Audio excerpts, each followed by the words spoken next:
Now, under the Medicare under the Romney-Ryan plan, so at the presidential debate, Romney said that older Americans can ignore his Medicare plan because it won't affect them. Well, if it's so great, why wouldn't he want to include them?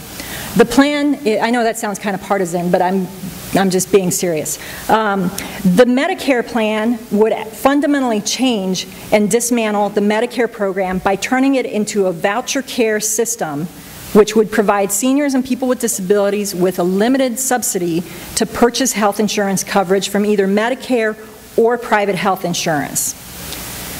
Does that make sense? So right now, people who have Medicare, they know they go to the doctor, they have a premium for their Part B, that if they can afford to pay it, it comes out of their Social Security, and they pay it and they go to the doctor, and Medicare controls the costs, and Medicare also controls what the out-of-pocket expense will be for the person with Medicare.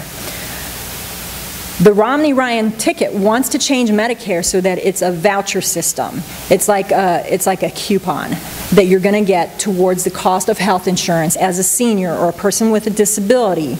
And you can go and purchase Medicare with that voucher, or you can go on the private market and see if you can find something cheaper or comparable that does just as well for you.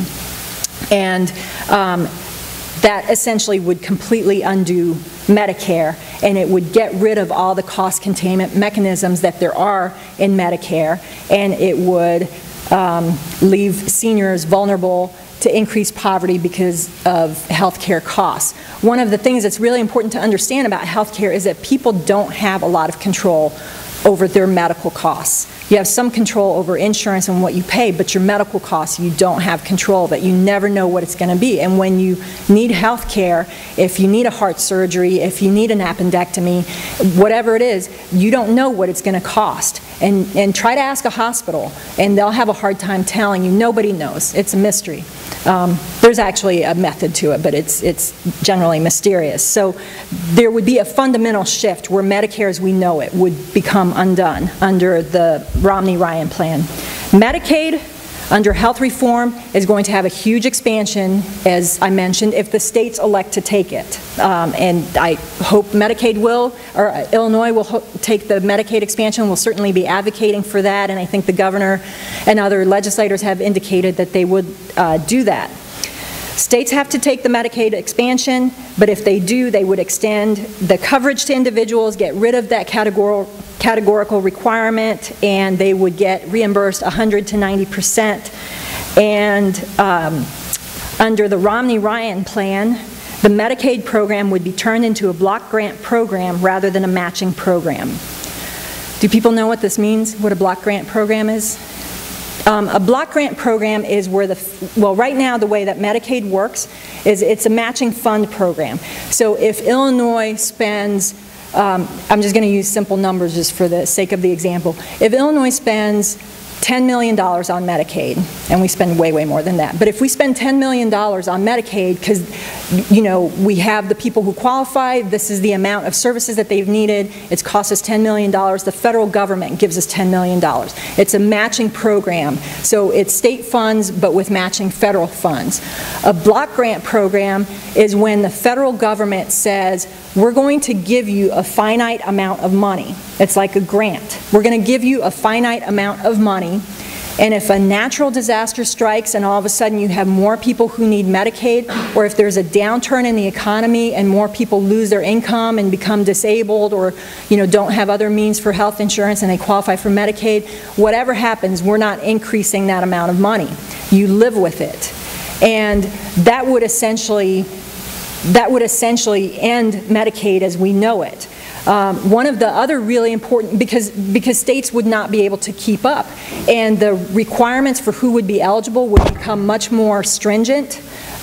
States might give up some of the optional services that they cover. Illinois has already done some of that because of budget cuts, but states might give up doing dental care for adults, or just not cover certain kinds of things because they would need to operate within that block grant. So it's very dangerous. And the other thing to remember is that Medicaid is the main source of long-term care coverage. For people who have to use a nursing home or be in a nursing home, Medicaid is the main payer for that. If you block grant the Medicaid program, you end up slashing millions or billions of dollars out of Medicaid nationally. So it's very dangerous. And I wanted to make sure that I was right on these things. So this morning I went to Barack Obama's campaign page and looked at the health care stuff, and yes, he's pledging to uphold health reform and all that. And then I went to Mitt Romney's campaign page, and which I encourage everybody to do, and I looked at his campaign page, and sure enough, Mitt's plan is well, he does talk about repealing and replacing health reform. On day one, he's going to repeal health reform and replace it with a state waiver program. Under Medicaid, he says he's going to do a block grant Medicaid, and he will also limit federal standards and requirements on both private insurance and Medicaid coverage. Those regulations that we talked about that we have needed more of and we got under health reform, not only would those be taken away if health reform is repealed, but he would further limit federal standards and requirements on both private insurance and Medicaid coverage. You can read it for yourself. So, the elections.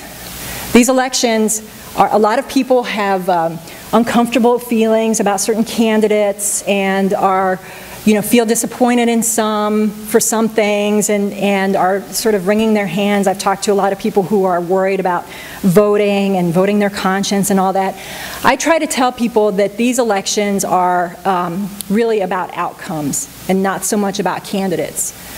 I've tried to deliver information to you in a nonpartisan way.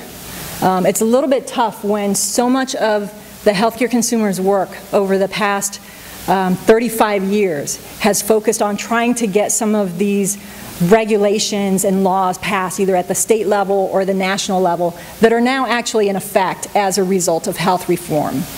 So I don't mean that in any partisan way. We didn't do that work to promote one party over another. We did that work because that's what consumers needed. That's what was decent. That's what was needed to make health care affordable and accessible to people.